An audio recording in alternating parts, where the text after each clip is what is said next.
안녕하세요. 저는 60대 엄마입니다. 저에게는 눈에 넣어도 아프지 않은 딸이 하나 있어요. 고향 친구였던 남편과 결혼해 낳은 딸이었는데 우여곡절 끝에 얻은 귀한 딸이었습니다. 사실 제 딸은 첫째는 아닙니다. 두 번의 사상 끝에 얻은 자식이었고 사실상은 셋째 딸이었죠. 왜 셋째 딸이 가장 예쁘다는 말도 있잖아요. 그 말이 꼭 사실인 것처럼 제 딸은 태어날 때부터 참 보기에도 예뻤습니다. 문제는 남편의 집이 종갓집이라는 것이었죠. 시어머니는 대놓고 저에게 아들을 원하셨습니다. 이제야 네가 건강한 애를 낳았구나. 이제 하나 더 낳아서 아들만 낳으면 되겠네. 어머니, 저 자신 없어요. 뭐가 자신이 없다는 거야? 그럼 우리 3대 독자 아들한테 시집와 놓고 우리 집 대를 끊겠다는 거냐? 어머니도 자식 낳아보셨으니 아실 거 아니에요. 애들 둘을 앞세웠어요. 얘가 못하는 소리가 없네. 어차피 살아보지도 못한 애들인데 뭘 앞세워. 행여나 네 자식들한테 말도 꺼내지 마라. 그럼 먼저 보낸 애들 기일도 챙겨주지 말라는 말씀이세요? 기일? 뭘 살았어야 기일도 있는 거지. 물론 딸이 건강하게 자라고 있었지만 저는 자신이 없었어요. 행여나 또 태어난 자식이 제대로 살아보지도 못하고 떠날까봐 두려웠습니다. 그런데도 시어머니와 남편은 계속해서 저에게 아들을 요구했어요. 결국 하나 더 낳아봤지만 그 애는 태어나기도 전에 유산이 되고 말았습니다. 저는 결국 우울증에 걸리고 말았어요. 제 의지와 별개로 무기력한 채 겨우 버티고 있는데 시어머니가 그러시더라고요. 이제 하다 우울증? 너 그거 정신병인 건 알고 있냐? 뭘 잘했다고 우울증까지 걸리고 난리야. 시어머니는 남편이 있는 앞에서 폭언을 쏟아내셨지만 남편은 묵인하는 것으로 저를 외면했어요. 저는 점점 더 깊은 우울증에 빠졌고 이러다 진짜 죽겠구나 싶더라고요. 그러나 저에겐 잘 키워야 할 딸이 있었습니다. 살기 위해서 그 시대엔 결혼한 여자가 꿈꾸기 어려웠던 선언을 하게 됐죠. 우리 갈라서자. 당신 제정신이야? 진짜로 정신이 어떻게 된 거야? 뭘 어쩌자고? 이혼하자고.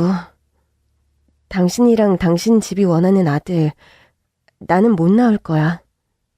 그러니까 이혼하고 아들 낳아줄 여자랑 결혼해. 처음엔 노발대발하던 남편도 며칠이 지나자 그 편도 나쁘지 않다고 생각한 것 같더라고요. 어머니가 애를 놓고 가든지 양육비를 포기하든지 하라고 하시는데 기껏 한다는 소리가 딸을 놓고 가든지 데리고 갈 거면 양육비를 포기하라고 하더라고요. 저는 양육비를 포기했습니다. 딸을 두고 갈 생각도 없었지만 두고 가봤자 어떤 대우를 받을지 눈에 훤하잖아요. 떼어놓고 살 수나 있을까 싶었죠. 결국 전 딸과 함께 맨몸으로 쫓겨났습니다. 처음에 간 곳은 친정이었어요. 이혼이 흔할 때가 아니다 보니 고향 사람들의 시선은 매섭기만 했습니다.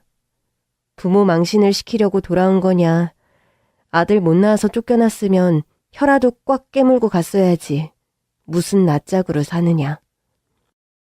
시댁에서 아들 못 낳는다고 받은 구박보다 더하면 더했지 덜하지 않더라고요.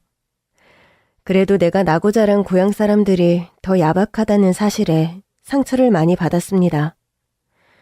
그럼에도 저희 부모님은 아무 말씀도 안 하셨어요. 그저 묵묵히 제 밥도 챙겨주시고 손녀도 챙겨주시고 주변 사람들이 뭐라고 하든 저를 집에 두려고 하셨습니다. 하지만 제가 못 견디겠더라고요.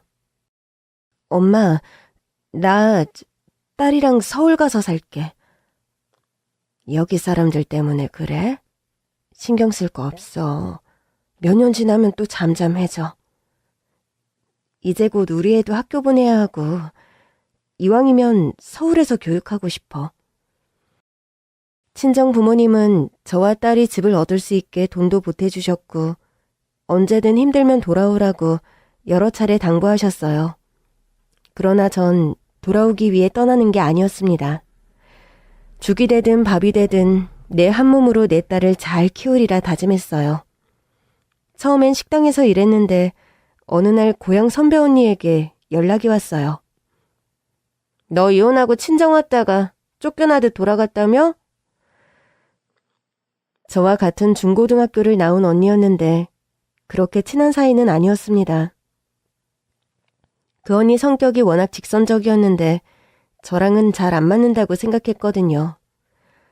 그 언니는 한번 보자고 하더니 제가 사는 곳까지 찾아왔습니다. 무슨 일해서 애 키우고 있어? 그냥 식당 일해. 너 공부도 꽤 잘하지 않았어? 컴퓨터 자격증도 좀 땄다고 들었는데. 제가 학생이던 시절엔 컴퓨터 자격증을 따는 게 나름 메리트가 있었어요. 물론 선배 언니의 말은 사실이었습니다. 그렇긴 한데 우리 회사 와서 격리일 좀 해볼래? 나야 월급만 많이 주면. 언니는 제가 지금 받는 보수를 묻더니 그보다는 당연히 많다고 하더라고요. 저는 좀 의아해서 물었습니다. 언니가 다니는 회사야? 사실 그 언니에 대한 소식은 잘 모르고 있었거든요. 내가 차린 회사야. 나도 이혼했거든. 이혼하고 나니까 세상이 다 나를 등지는 것 같더라. 이혼녀라고 받아주는 회사도 없고 그래서 내가 차렸어. 친정에 손 좀 벌려서. 그래도 지금은 친정에서 빌린 돈 다 갚았다. 얼마 전에 오랜만에 고향 갔다가 네 소식 들었어. 찾아갔더니 벌써 서울로 갔다길래 연락한 거야. 언니도 이혼했구나. 몰랐어. 주눅 들어 살지 마. 위기가 기회도 된다는 걸 날 보면서 배워. 저는 선배 언니 회사에 격리로 취직하게 됐고 식당 일보다 출퇴근 시간이 비교적 일정해서 딸을 키우는데도 훨씬 도움이 됐어요. 회사는 점점 더 성장했고 우리 딸이 성인이 된 후에는 이미 회사의 중견직을 맡고 있었습니다. 그런데 그즘 막 대학을 졸업한 딸이 결혼하겠다고 하더라고요. 딸은 제가 다니는 회사에서 인턴 근무를 하고 있었거든요. 알고 보니 우리 거래처인 젊은 남자 사장과 사랑에 빠진 거였죠. 생각지도 못한 상황에 당황했지만 딸의 선택을 존중하고 싶었습니다. 마침 그 남자 사장이 평판이 참 좋았거든요. 젊은 남자가 점잖은 데다 성실하기까지 하다고요. 다만 한 가지 마음에 걸리는 게 있었죠. 저는 아주 오랜만에 이혼한 남편에게 전화를 걸었습니다. 나야, 잘 지내? 무슨 일이야? 저기, 우리 애가 결혼을 하겠대. 근데?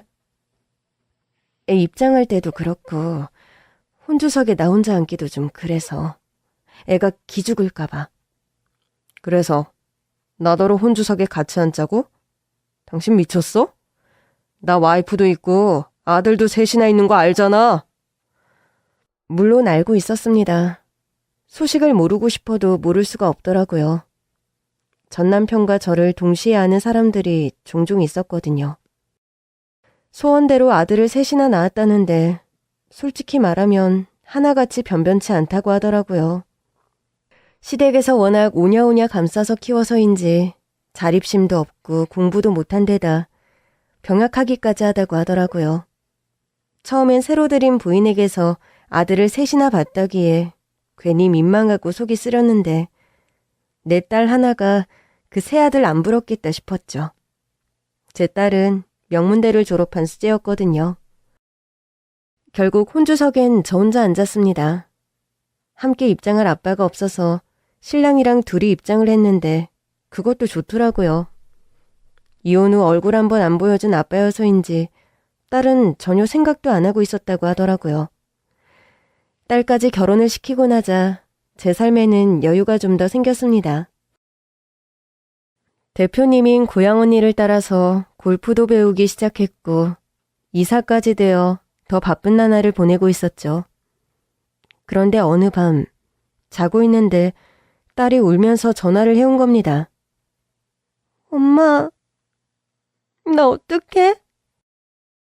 왜 그래? 무슨 일 있어? 순간 심장이 철렁했어요. 임신했다는 말은 없었지만 혹시 임신 초기였는데 유산을 한 건가?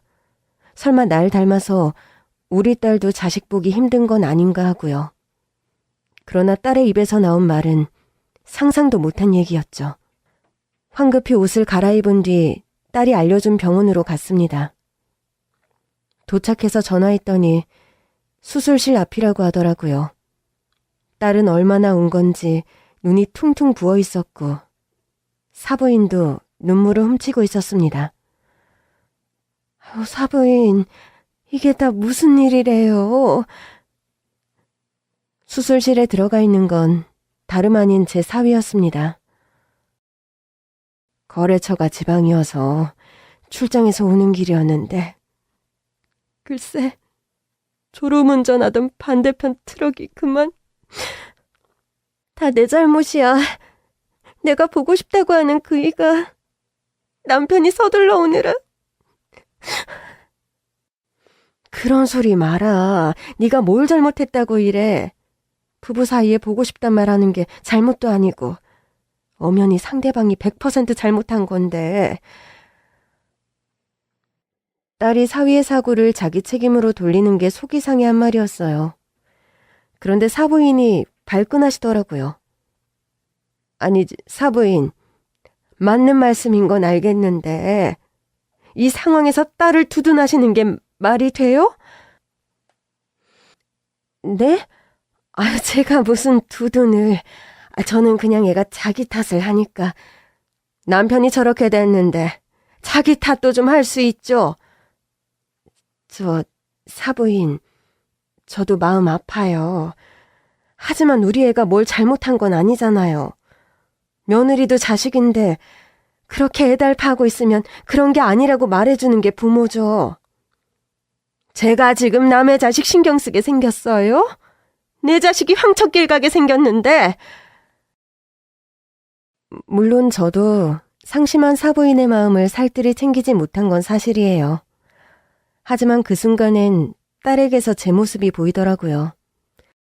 시댁에서 아들 못 낳았다고 구박받고 이혼 후 친정으로 돌아가 고향 사람에게 눈총받고 그 사람들이 나쁘다는 걸 알면서도 제 자신을 많이 탓했어요. 어쨌든 내가 건강한 아이를 못 낳은 건 사실이니까. 못 견디고 이혼한 것도 내 선택이니까. 그러면서요. 딸이 저처럼 자책하지 않기를 바랐어요. 이제는 누가 뭐라든 정확히 알고 있거든요. 아들을 낳고 못 낳고는 제가 어떻게 할 수 있는 일이 아니었고 누구보다 제 딸을 지키기 위해 살아남으려고 한 이혼이었다는 걸요. 그런데 제 말이 사부인에겐 섭섭했던 것 같더라고요. 수술 결과는 좋지 않았습니다. 수술 자체는 잘 됐다는데 사위가 뇌사 상태에 빠진 겁니다. 그렇게 되고 보니 잘잘못을 떠나 사부인에게 미안하더라고요. 사부인, 제가 아까는 화내서 죄송해요. 제 자식 귀하면 사위도 귀한 건데 사실 제가 자책을 많이 하면서 살았거든요. 우리 딸이 안 그러길 바라서 한 말인데 실은 사부인도 지금 자책하고 계신 거 아니에요? 부모는 자식이 잘못되면 다 내 탓 같고 그러잖아요. 사부인은 눈물 콧물을 다 쏟으며 울었습니다. 차라리 내가 죽었으면 좋겠어요. 내가 아들 대신 갈 테니까 우리 아들 좀 살려달라고 하고 싶어요. 내가 태어나서 한 모든 잘못을 다 무릎 꿇고 빌어도 좋으니까 한 번만 우리 애 좀 살려달라고 그렇게 기도를 했는데. 사부인, 우리 사위 일어날 거예요. 뇌사 상태라잖아요. 그 고비도 올 거라는데 무슨 희망이 있어요? 그래도 아직 살아있잖아요. 사부인, 또 자기 딸 일 아니라고 이러시는 거죠? 말만 희망적으로 하면 뭐해요? 우리 애가 저러고 있는데! 사부인은 뇌사 상태에 빠진 아들로 인해 아무것도 들리지 않는 것 같았어요. 그럴 만도 하죠. 만약 제가 사부인 같은 상황이었다면 제정신으로 있을 수도 없을 것 같았거든요. 저는 사부인이랑 한바탕 눈물을 쏟은 뒤 제 이야기를 들려주었습니다. 우리 딸 낳기 전에 애가 둘이 더 있었어요. 예? 우리 새아기가 외동 아니었어요? 이건 우리 딸도 모르는 얘긴데 태어나자마자 갔어요. 둘 다. 아유, 세상에. 어머, 아유. 그러니까 사위가 아직 살아있으니까 희망을 가지시라고 한 건, 이런 표현이 어떠실지 모르겠지만 사부인이 부러워서였어요. 전 자식 둘을 손도 못 써보고 보냈거든요. 몰랐어요. 아유, 세상에. 그 고통을 어떻게 견디셨어요? 지금도 생각하면 속이 문드러지는 것 같아요. 그래도 우리 딸이 잘 자라줘서 제 하나 보고 살았어요. 그래서 제 자식 귀한 마음에 사부인 마음을 더 못 헤아렸네요. 죄송해요. 아유, 제가 정신이 없어서 그래요. 계속 나쁜 상황만 생각하게 되니까 뭘 어떻게 해야 할지 모르겠어요. 잘 견뎌야지요. 내 자식 생각해서라도. 엄마가 못 견디면 자식이 어떻게 살아요? 저는 사부인에게 당부했습니다. 견뎌야 한다고. 엄마라서 할 수 있다고. 그날 이후 저는 거의 날마다 사위가 있는 병원에 들렀습니다. 딸과 사부인 모두 밥도 안 먹고 그저 중환자실 앞만 지키고 있는데 안 갈 수가 있어야죠. 두 사람에게 밥도 챙겨 먹이고 한 사람씩 번갈아 가며 집에 가서 좀 씻고 옷도 좀 갈아입고 오라고 했어요.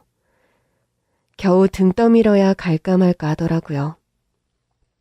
그러나 사위의 의식은 쉽게 돌아오지 않았고 결국 딸이 결심하더라고요. 엄마, 나 시댁으로 합가할까 봐. 왜 갑자기? 어머니도 너무 힘들어하시고 곁에 있어드리는 게 자식으로서 도리인 것 같아. 갑자기 시댁살이를 자처하는 딸의 결정이 당황스러우면서도 틀린 말은 아니잖아요. 뭐 어쩌겠어요. 이번에도 딸의 뜻을 존중하는 수밖에 없었죠. 사위의 뇌사 상태가 길어지면서 딸과 사부인도 점차 일상을 되찾는 것 같더라고요. 그 즈음부터는 저도 매일 병원에 들르진 않았습니다. 덕분에 저도 일상을 되찾으면서 그동안 밀렸던 일들을 빠짐없이 처리해야 했어요. 그렇게 바쁘게 지내는 와중에도 늘 정신머리 하나는 사위가 있는 병원에 떼어놓고 온 것 같긴 했죠. 그렇게 사위가 뇌사에 빠진 뒤 첫 겨울이 찾아왔습니다. 그즈음 부쩍 한 번씩 한밤중에 사부인에게서 부재중 전화가 와 있곤 했어요. 놀라서 전화를 해보면 별일 아니었다고 하는데 혹시 사위에게 무슨 일이 있는 건 아닌가 싶었죠. 아무래도 주말에는 병원에 들러야겠다 싶었죠. 그 일로 고민하고 있는데 대표 언니가 말을 걸더라고요. 우리 골프 연습 가자. 주말에는 온천 갈까? 내가 같이 갈 사람들은 다 짜놨어. 넌 몸만 오면 돼. 언니, 한동안 안 그러더니 또 왜 이래? 내가 지금 골프 치고 온천 다닐 판이야? 사위가 저러고 있는데? 고비는 여러 번 넘겼다며? 그럼 뭐해? 여전히 뇌사 상태인데. 그러니까 네 행복을 찾아야지. 이렇게 되고 보니 봐라. 자식도 언제까지고 내 곁에 있다는 보장은 없다. 그래도 사위 깨고 나면. 좋아. 아유, 그럼 내가 100번 양보해서 오늘 연습은 포기.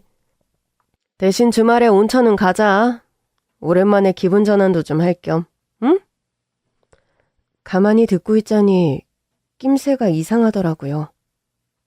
언니, 무슨 일을 벌이려고 이러는 거야? 솔직하게 말해. 그냥 온천 나가자는 거 아니지? 아까 온천 같이 갈 사람 다 짜놨다고 했나? 언니는 아깝다는 듯 탄식했습니다. 아, 이번엔 꼬셔서 데리고 갈 수 있었는데 아깝다. 설마. 그래, 맞아. 너랑 같이 골프 못 치는 사이에 필드에서 만난 사람인데 남자가 진짜 괜찮은 거야. 그래서 내가 끼워놨단 말이야. 너랑 자연스럽게 친해지게 하려고. 내가 못 살아. 요즘은 왜 그런 소리를 안 하나 했더니 또 시작이야? 사별한 지 5년이 넘었대. 재산도 꽤 있는 사람인데 진짜 중요한 게 있어. 뭔데? 자식이 없대?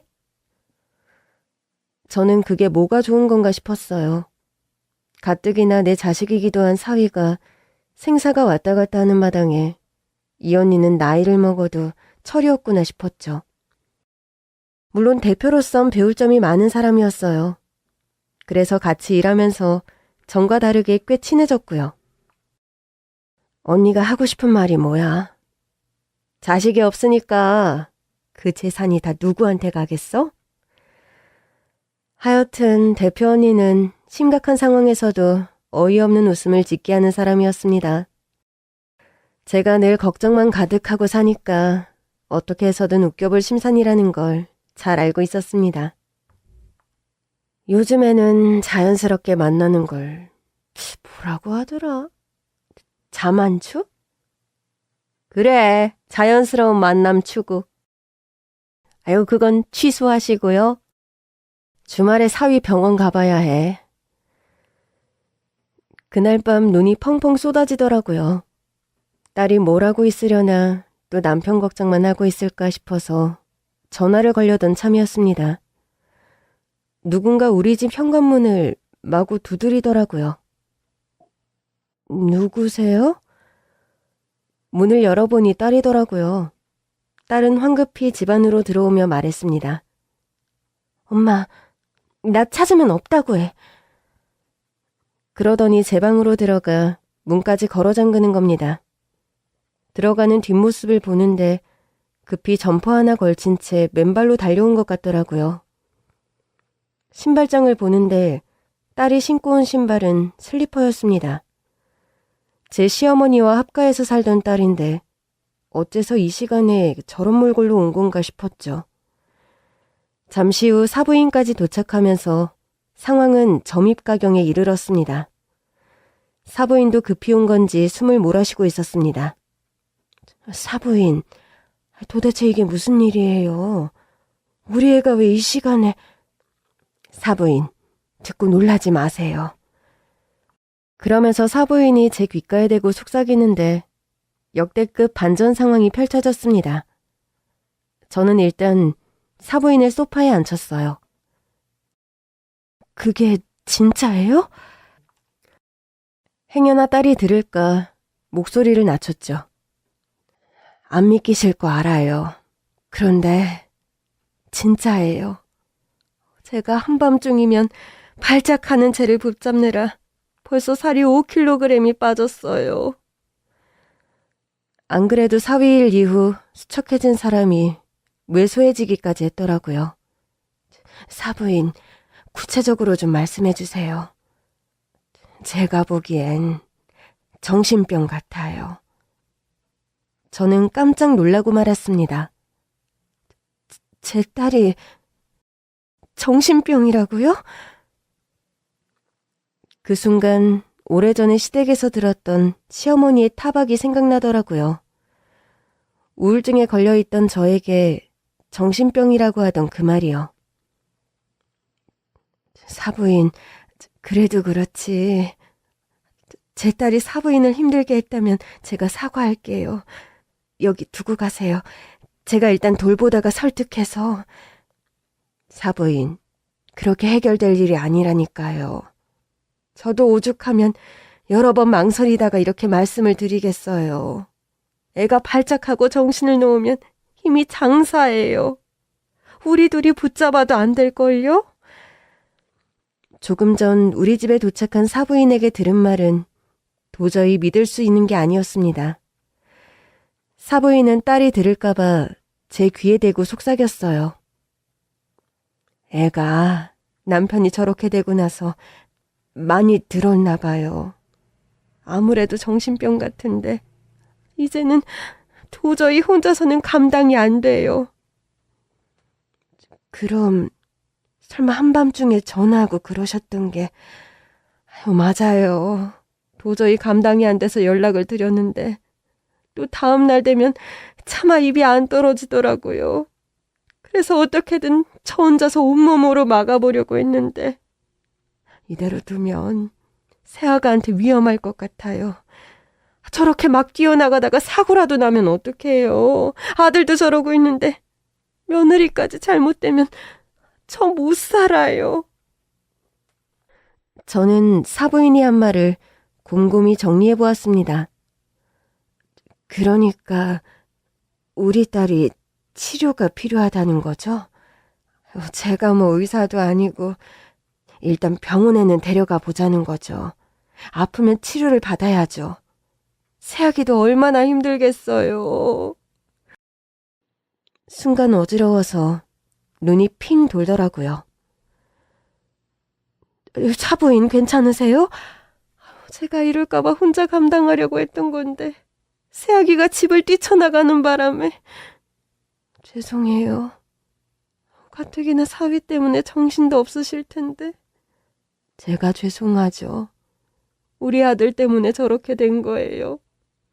애가 오죽 하루하루가 피가 말랐으면 마음에 병까지 왔겠어요. 심각한 사부인을 보며 상황은 알겠는데 솔직히 말해 믿기지 않더라고요. 애가 맨발로 급히 집에 온 것도 그렇고 혹시 사부인이 말한 것과 다른 상황인 건 아닐까 싶고 그래서 일단 사부인을 돌려보내기로 했어요. 사부인, 일단 애가 방문을 잠가서 당장 병원에는 못 데리고 갈 것 같아요. 일단 제가 진정시켜서 얘기를 해보고 다시 연락드릴게요. 사부인께서 여기 계시면 애가 영 안 나올 것 같아서요. 아유, 예, 그럼 좀 부탁드리고 갈게요. 내일은 아들 병원에도 가봐야 해서요. 제가 얘기해보고 바로 연락드릴게요. 죄송해요. 우리 딸이 남편을 잘 챙겨야 하는 건데 제 아들인데요, 뭘. 한밤중에 와서 이런 꼴을 보이고. 죄송해요. 귀한 딸을 보내주셨는데 제가 제대로 보살피질 못해서.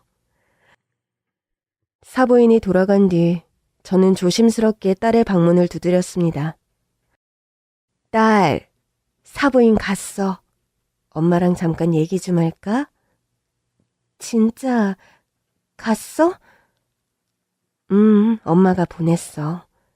엄마는 누가 뭐래도 네 편이야. 알지?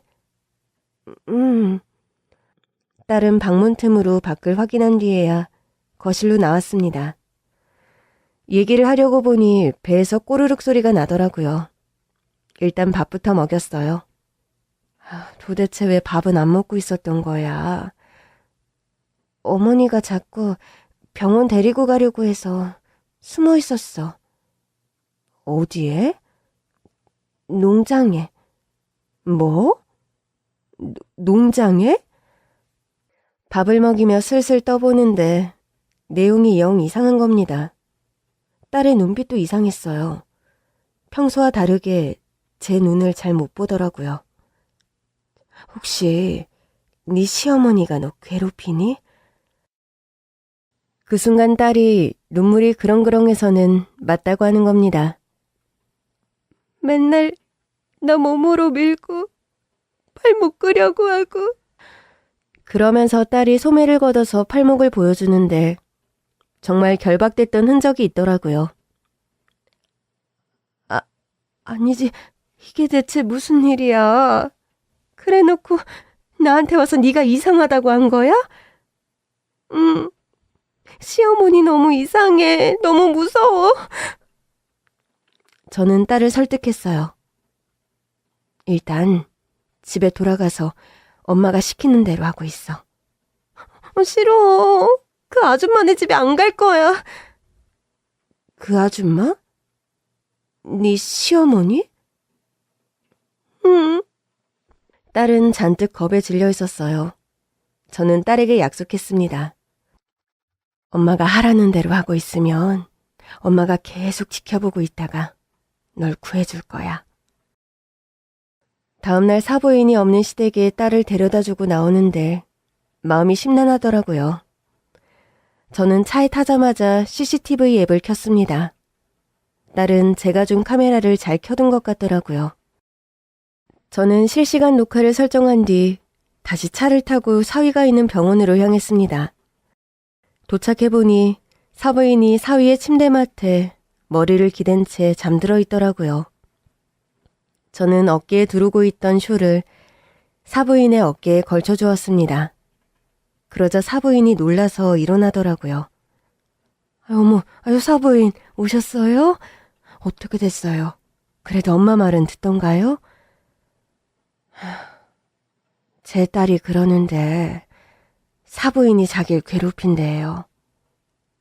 그게 저도 어쩔 수 없이 그러긴 했어요. 왜 진즉에 말씀 안 하셨어요? 그걸 어떻게 말해요? 들으시면 속상하실 텐데. 병원 주차장에서 내린 뒤에도 딸의 방이 찍히고 있는 CCTV를 보고 있었거든요. 저는 사부인에게 휴대폰 속 화면을 보여주었습니다. 어머, 이건 언제 설치하신 거예요? 사부인이 팔도 묶고 몸도 막 밀쳤다고 하던데요. 아이고, 그건 죄송해요. 제가 일부러 그런 게 아니고. 사부인은 크게 당황하며 말까지 더듬더라고요. 물론 저도 사부인이 왜 그랬는지 이제는 알 것 같았습니다. 화면 속 딸의 모습을 보는데 왈칵 눈물이 나더라고요. 사부인, 속상하시죠? 죄송해요. 저도 모르게 의식도 없는 사위 앞에 두고 이러면 안 되는데. 우리 애들한테 왜 이런 일이 생긴 걸까요? 그동안 많이 힘드셨겠어요. 아들은 병원에, 며느리는 집에서 저러고 있으니. 화면 속 딸은 카메라로 녹화되고 있다는 사실도 잊은 건지 방구석에 처박혀서는 제 몸에 상처를 내고 있었어요. 일단 가서 애 좀 말려야겠어요. 저 사돈, 그러다 사돈도 다쳐요. 사부인이 소매를 걷어서 팔을 보여주는데 팔이 온통 상처투성이인 겁니다. 아니, 팔이 왜 이러세요? 새아기 말리다가요. 저렇게 정신이 빠져 있을 땐 힘이 장사 같아요. 그러니 지금 가시면 사부인도 다쳐요. 제가 다쳐도 해야지. 어떡해요? 저도 그럴 생각으로 온몸으로 막아봤는데 병원으로 이송하는 게 좋을 것 같아요. 집에 있으면 위험한 일을 많이 해요. 새아기가 많이 힘든가 봐요. 병원으로 이송도 해보신 거예요? 지난번에 해보려고 했다가 실패했어요. 사부인께 연락드려서 도움도 청할까 했는데 들으시면 다 속상할 얘기밖에 없어서 이제 제가 데리고 사니까 제 선에서 해결해 보려고도 했죠. 근데 낯선 사람들이 집에 들어온 걸 귀신같이 알더라고요. 그럼 작전이 필요하겠네요. 딸의 안전을 위해서라도 병원으로 데리고 가야 할 것 같긴 하더라고요. 일단 사부인과 함께 사돈댁으로 갔습니다. 우리는 일부러 소리를 내면서 들어갔어요. 사부인, 어떻게 우리 딸한테 그러실 수가 있어요? 저도 아주 곤란해요. 한번 소동을 피우면 옆집, 윗집, 아랫집 할 거 없이 다 우리 집에 와서 뭐라고 한다니까요. 왜 이렇게 시끄럽게 구느냐고. 그렇다고 애를 밀치고 묻기까지 하는 게 말이 돼요? 그것도 다 큰 성인을. 우리는 싸우는 척 들어가면서 눈빛을 주고받았습니다. 지금은 딸이 온전한 정신이 아니라 사부인을 막무가내로 의심하고 있으니 저 역시 사부인을 의심하는 척해서 저를 믿게 할 생각이었죠. 우리가 소란스럽게 굴자 딸이 방문 틈으로 눈만 내놓고 우리를 지켜보더라고요. 우리는 기다렸다는 듯이 미리 짜둔 대화를 이어갔습니다. 아무튼 내 딸은 내가 데려갈 테니까 사부인은 빠지세요. 나도 지긋지긋했거든요. 데려가든 말든 마음대로 하세요. 전 방에 있을 테니까. 그런 뒤 사부인은 잽싸게 안방으로 들어가 문을 닫았습니다. 그렇게 거실이 조용해지자 딸이 조심스럽게 묻더라고요. 그 아줌마 갔어? 갔어. 이제 나와도 돼. 딸은 주변을 연신 살폈고 사부인이 없다는 것을 완전히 확인한 뒤에야 제 옆으로 와 앉더라고요. 엄마, 나 여기 있을 거야. 뭐? 왜? 너 시어머니 싫다며. 그래도 있어야 해. 신랑 끼어날 때까지 옆에 있어주기로 했어. 솔직히 말해봐. 시어머니가 진짜 널 괴롭혔어? 귀찮게 구는 건 사실이야. 나도 이래야 살 것 같았단 말이야. 딸은 스스로 상처를 낸 팔을 다른 손으로 벅벅 문지르더라고요. 그 모습을 보는데 제 살갗이 다 아팠어요. 엄마가 생각해봤는데 엄마가 잘못한 것 같아. 아빠랑 이혼했을 때가 너 학교 가기 직전이었으니까 너도 다 기억하고 있겠더라. 그때 엄마가 너무 우울했었지? 딸은 대답이 없었습니다. 그러나 시무룩한 표정을 보니 다 기억하는 것 같더라고요. 엄마가 아빠랑 헤어지고 울적해 보여서 너도 힘들었니? 나 때문에 헤어졌잖아. 그게 무슨 소리야? 엄마가 왜 너 때문에 아빠랑 헤어져? 내가 아들이 아니어서. 어머, 얘가 무슨 소리를 하는 거야? 그 집에서 아들을 바란 거지. 네가 딸인 게 잘못은 아니야. 근데 왜 그렇게 울었어? 그 사람들이 잘못한 건데 왜 엄마가 울어? 그땐 좀 슬펐어. 그것 봐. 나 때문에 슬픈 거잖아. 내가 아들이 아니어서 이혼했는데 막상 이혼하고 보니 내가 아들이 아니라서 엄마도 슬펐던 거지. 후회했지. 사위가 뇌사에 빠진 뒤 딸에게 온 마음의 병을 생각하다가 그 즈음이 떠올랐어요. 두 아이를 사산하고 딸 다음에 난 아이마저 유산한 무게가 온 몸과 마음을 짓누르고 있던 때였습니다. 그때 엄마가 슬펐던 이유는 네 언니, 오빠, 동생을 잃어서야. 딸은 어리둥절한 표정을 지었습니다. 아빠가 밖에서 나와왔어? 순간 엉뚱한 딸의 질문에 저는 웃음을 터뜨리고 말았죠. 좋겠네. 아빠는 소원 풀어서. 그러나 딸의 얼굴에는 여전히 표정이 없었습니다. 그게 좋은 거면 엄마는 좋은 게 없게? 애써 좋은 척 안 해도 돼. 엄마가 아빠랑 헤어지고 엄청 슬펐던 거 아니까. 그래서 슬펐던 게 아니야. 말했잖아. 네 언니, 오빠, 동생을 잃은 슬픔이었다고. 도대체 그게 무슨 소리야? 그럼 설마 아빠가 아니라 엄마가 밖에서 다른 자식이라도 낳았다는 거야? 저는 딸에게 손을 내밀었습니다. 우리 네 언니 오빠 보러 갈까? 딸은 어리둥절해 하더라고요. 사실 이건 예정에 있었던 건 아니었어요. 사부인도 방에서 듣고 있다가 놀랐는지 눈만 내놓은 채 저를 보고 있더라고요.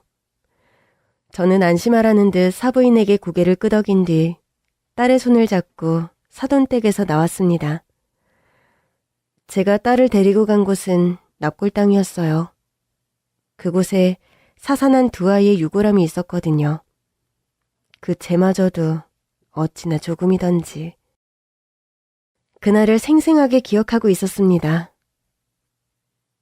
이게 다 뭐야? 딸도 충격받은 얼굴로 유골함을 살펴보더라고요. 생년월일이 나보다 빠르네? 그럼 설마... 엄마, 너 언니 오빠 다 사산했어. 낳았는데 숨을 제대로 못 쉬더라고. 처음 듣는 얘기야. 너희 할머니랑 아빠가 절대 밖에서 얘기하지 말라고 난리였거든. 특히 너한테 말하지 말라고. 왜? 네가 들으면 섭섭해하거나 충격적일 수도 있다고 생각했나 봐. 딸은 어이가 없다는 듯 코웃음을 치더라고요. 엄마가 아들 못 낳는다고 쫓아낸 게 더 충격적인데? 우리 친가가 그런 집이었다니. 사실 난 정확히 기억나는 건 별로 없어. 그냥 엄마가 나 때문에 이혼하고 엄청 슬퍼했던 기억만 있었어. 진즉에 말을 해줄 걸 그랬네. 그게 뭐 어려운 거라고. 딸은 유골함을 가만히 보며 물었어요. 그럼 엄마는 이혼한 건 후회 안 해? 솔직히? 응. 처음엔 후회했어. 너 하나 데리고 서울에 와서 두 식구 살림하는 게 쉽지 않더라. 우리 처음에 살던 집 기억나? 판자촌에 있던 다 쓰러져 가던 흙집. 당연히 기억나지. 처음엔 주인이 없는 집인 줄 알고 살았는데 며칠 만에 집주인이 와서 시겁했었잖아. 맞아, 그랬어. 이제는 추억이지만 그때는 어찌나 서럽던지. 외할아버지 외할머니가 주신 돈 아끼겠다고 그러다가 아주 망신을 제대로 당했지. 그래서 난 늘 엄마한테 좋은 딸이고 싶었던 것 같아. 공부도 열심히 해서 엄마가 내가 아들이 아니어도 뿌듯해하길 바랐어. 근데 내가 아무리 공부를 잘하고 좋은 성적표를 갖다 줘도 엄마 얼굴 한쪽에는 늘 슬픔이 있었거든. 나는 그게 후회 때문인 줄 알았어. 엄마는 여전히 아빠와 이혼을 후회하는구나. 그럼 내가 믿겠다 그러면서. 엄마가 네 성적표 받을 때마다 얼마나 기뻤는데. 이제 알겠지? 엄마가 어쩔 수 없이 가슴 한편에 슬픔을 갖고 사는 이유. 그것도 모르고 오해했네. 저는 딸을 살피며 조심스럽게 물었어요. 그러니 너도 이제 그만 너 스스로 갇힌 감옥에서 나오는 건 어때? 딸이 비로소 초점이 또렷한 눈으로 저를 보더라고요. 엄마는 나왔어? 이미 나왔지. 나왔으니까 살 수 있는 거야. 만약에 우리 그이 잘못되면 어떡해? 그런 일 없을 거야. 지금까지도 잘 버티고 있잖아. 약한 사람이었으면 벌써 갔겠지. 그래도 잘못되면? 그럼 엄마를 봐. 엄마 봐라. 유은하고도 잘 살잖아. 사실상 네 아빠는 나한테 세상에 없는 사람이나 다름없거든. 군대도 사라지잖아. 우와, 그래도 그건 너무한 거 아니야? 그런가? 차마 딸의 결혼식 때 안 오겠다고 한 말까지는 못하겠더라고요.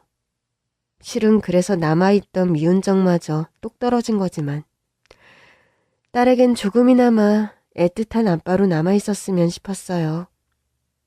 그런데 그때 딸이 그러더라고요.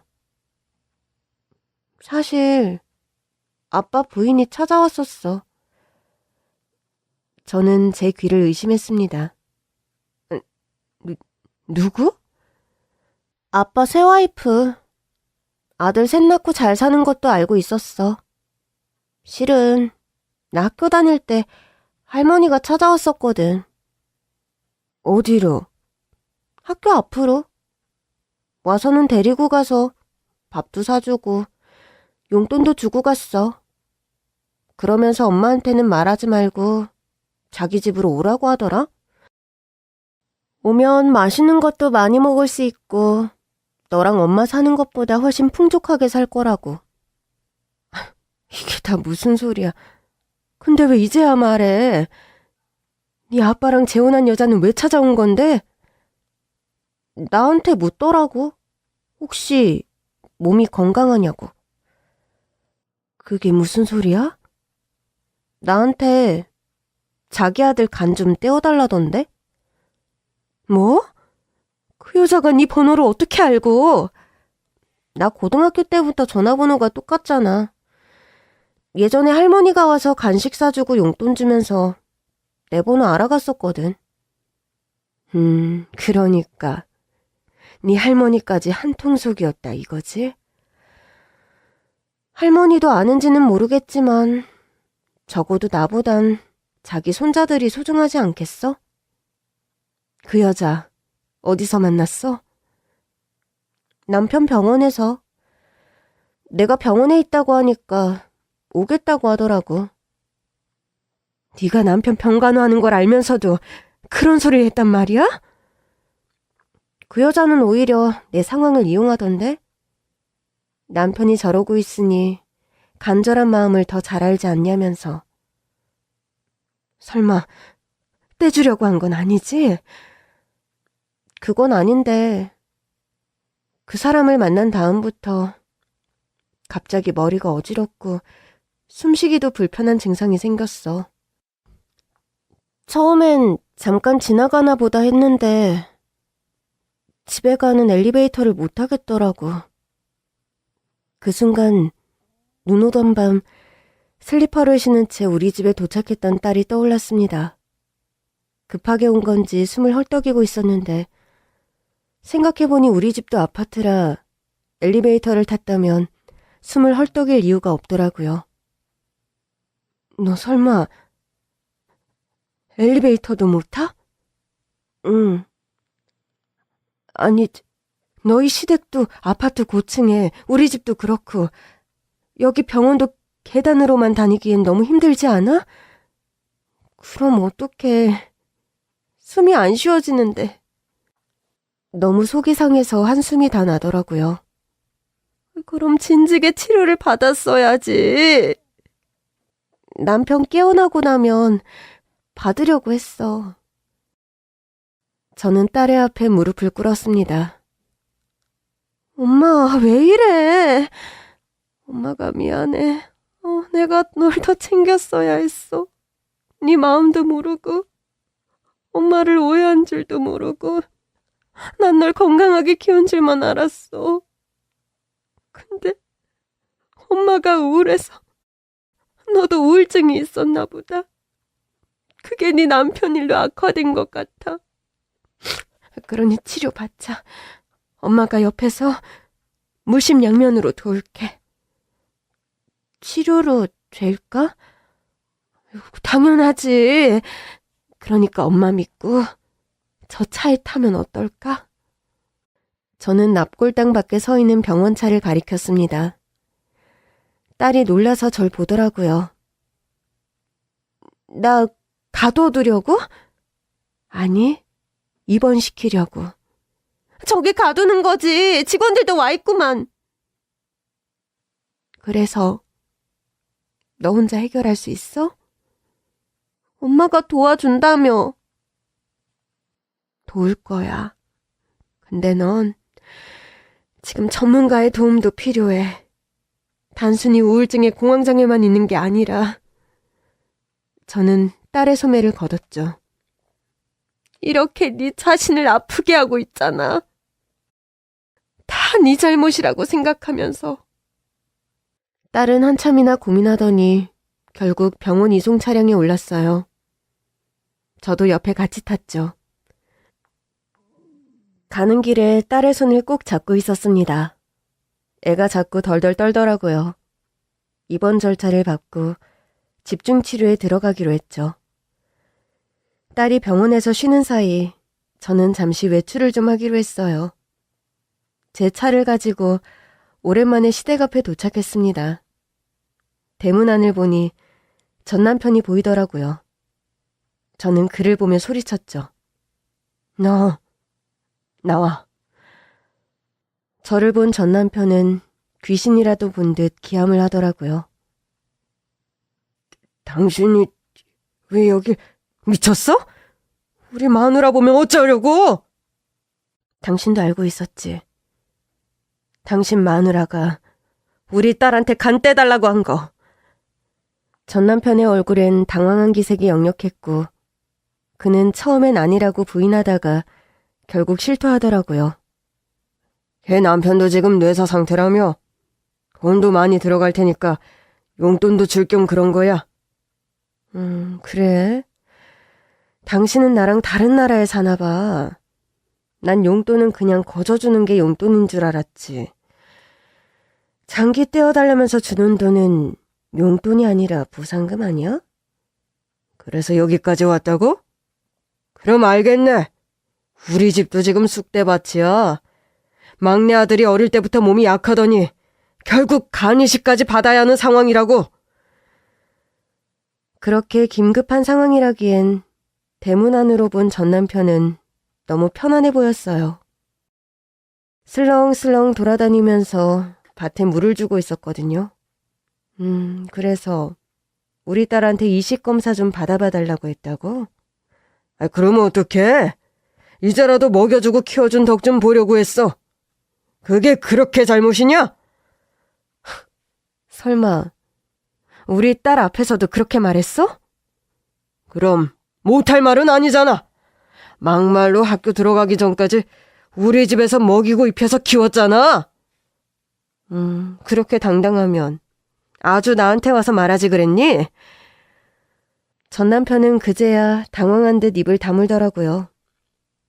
물론 정말 필요한 사람에게 이식해주는 것도 인지상정이겠지. 근데 당신이 뭘 해줬는데? 애 결혼할 때 입장이라도 같이 하기로 했어. 아니면 혼주석에 앉기를 했어. 사진은 다 봤어. 결혼식이 다 거기서 거기지 뭘. 요즘 애들은 같이 입장도 하잖아. 단지 결혼식 얘기야? 뭘 얻고 싶었으면 아빠로서 최소한의 도리는 했어야지. 글쎄, 내가 딸이 있다는 걸 알고 마누라가 물어나 보겠다길래 하지 말라고 못한 것뿐이야. 그럼 어떡해? 지금 같이 사는 건 그 사람인데 당신은 나 버리고 나갔잖아. 말은 바로 해. 유산의 사상까지 2번이나 한 나한테 아들 낳아달라고 했잖아. 딸 하나 낳은 거로는 부족하다고. 그래서 아들 셋 낳으니 좋아? 세상 다 가진 것 같아? 좋기는 무슨. 아유, 애들이 사고뭉치라 새는 돈만 한 달에 수백이야. 그나저나 그래서 결국 당신 딸은 검사를 안 하겠다는 거야? 뭐? 당신 딸? 맞잖아. 당신이 호적까지 가지고 갔잖아. 그럼 당신 딸이지. 그래서 내가 결혼식장에서도 안 간 거야. 저는 가는 길에 미리 찾아둔 현금을 그 사람의 머리 위에 대고 뿌렸습니다. 사실 전 남편이 키가 좀 작은 편이었어요. 힐을 신으면 제가 더 커질 정도로요. 저는 힐을 신고 있었고 그 사람의 정수리에 대고 5만 원권을 줄줄이 뿌릴 수 있었습니다. 이게 다 뭐야? 진짜 돈? 당신이 우리 딸한테 받고 싶었다던 키워준 값. 학교 가기 전까지로 계산해서 넣었으니까 2번 다시는 내 딸한테 네 아들간 떼달라는 소리 하기만 해. 그랬다가는 내가 네 간부터 떼놓으려니까. 딸의 번호는 이미 바꾼 뒤였어요. 그때 전 시어머니도 나오시더라고요. 아니 도대체 이게 무슨 소도... 아니 네가 우리 집에 왜 와? 가만 보니 너 우리 소식 듣고 배가 아파서 왔구나. 아들 셋 낳았다는 얘기 듣고. 제가 보기엔 어머니께서 절 더 배 아파하신 것 같던데요. 뭐? 내가 널 왜 부러워해? 그래서 저 몰래 우리 딸 찾아가신 거 아니었어요? 전 시어머니는 멍한 얼굴로 저를 보더라고요. 이번엔 경고예요. 이 집 아들들 몸 약한 건 안타깝지만 2번 다시 내 딸한테 이 집 아들 간 떼달라는 소리만 해봐요. 그렇게 돌아서는데 저도 모르게 눈물이 주르륵 나지 뭐예요. 그걸 안 들키려고 뒤도 돌아보지 않고 차로 들어갔어요. 눈물을 주룩주룩 흘리며 차를 빼는데 인연이 참 질기다 싶더라고요. 오래전에 끝난 줄만 알았는데 살아있는 한 끝난 게 아니더라고요. 그날 이후 딸은 병원에서 입원 치료를 받기 시작했는데 차도가 좋았습니다. 그리고 정말 놀라운 소식은 사위가 깨어났다는 거예요. 딸이 치료를 받기 시작하자 거짓말처럼 사위도 의식이 돌아왔습니다. 김서방, 나 알아보겠어? 사부인, 그래도 엄마가 먼저죠. 저부터 알아봐야죠. 사부인, 이건 그냥 사람을 구분하나 안 하나 알아보려고 묻는 거예요. 그래도 엄마부터 봐봐. 기억나? 사위는 멍하니 저와 사부인을 번갈아 보더니 물었습니다. 우리 자기는? 저랑 사부인은 민망해서 헛기침만 했습니다. 결국 사위가 가장 먼저 찾은 건 제 딸이었어요. 지금 오고 있어. 자네 와이프도 치료를 좀 받았거든. 네? 설마 저처럼 사고가 난 거예요? 저는 딸에게 찾아왔던 일련의 사건들을 나열해봤어요.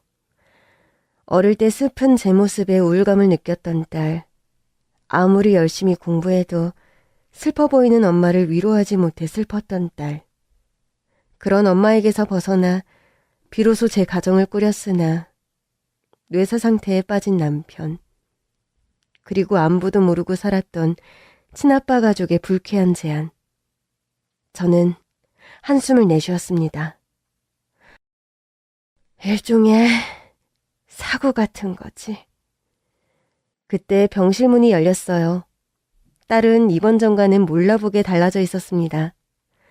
잘 먹은 덕에 얼굴도 뽀얘졌고 볼품없이 말라버린 몸에도 살집이 좀 붙었어요. 여보, 고마워. 자기 어디 아파? 그게... 딸은 슬쩍 저를 보더니 민망한 듯 말하더라고요. 이제 거의 다 나았어. 이제야 좀 자신이 생긴다. 다시는 내 마음이 병들지 않게 할 거야. 그냥 당신이 너무 보고 싶었고 많이 걱정했다는 뜻이야. 딸과 사위는 서로를 꼭 끌어안았습니다. 그리고 일주일 뒤 딸은 입원 치료를 마치고 퇴원했어요. 몸에 있던 상처도 많이 아물었더라고요. 퇴원하자마자 딸이 저에게 부탁했습니다. 엄마, 사실 전에도 계속 엄마한테 조언을 구하고 싶었는데 못했어. 우리 남편 사업 다시 잘 될 수 있게 도와주실 멘토분이 필요한데. 그 순간 저는 저의 고향 언니이자 우리 회사 대표님을 떠올렸죠. 그거라면 내가 도와줄게. 걱정하지 마. 고향 언니는 제 제안에 하늘을 날듯이 기뻐하더라고요. 역시 내가 성공한 사업가긴 하지. 좋아. 내가 고향 동생 사위 한번 살려준다. 그 후 1년이 지났습니다. 딸도 사위도 각자 아팠던 것을 다 회복하여 함께 사업장을 운영하고 있어요. 감사하게도 사업이 참 잘 되고 있습니다. 덕분에 저도 사부인과 행복한 나날을 보내고 있어요. 애들이 주는 넉넉한 용돈 덕에 우리는 여행도 다니고 있어요. 종종 고향 언니도 우리 여행에 끼곤 하죠. 너희들이 가서 헌팅이나 제대로 하겠어? 내가 가서 이번엔 제대로 둘의 짝을 찾아주겠어. 고향 언니는 요즘도 제 짝을 찾아주지 못해 안달입니다. 이제는 사부인의 짝까지 찾아주겠다며 더 수선을 피고 있어요. 저와 사부인 눈에 가장 예쁜 짝은 그저 우리 애들인데 말이죠. 돌아보면 기쁜 일도 슬픈 일도 일종의 사고라는 생각이 들어요. 중요한 건 지금 그 모든 사고를 이겨내고 우리 애들이 건강하게 살아가고 있다는 거 아닐까요? 요즘은 사부인과 마주 앉아서 곧 태어날 손주 얘기를 할 때 가장 행복하답니다.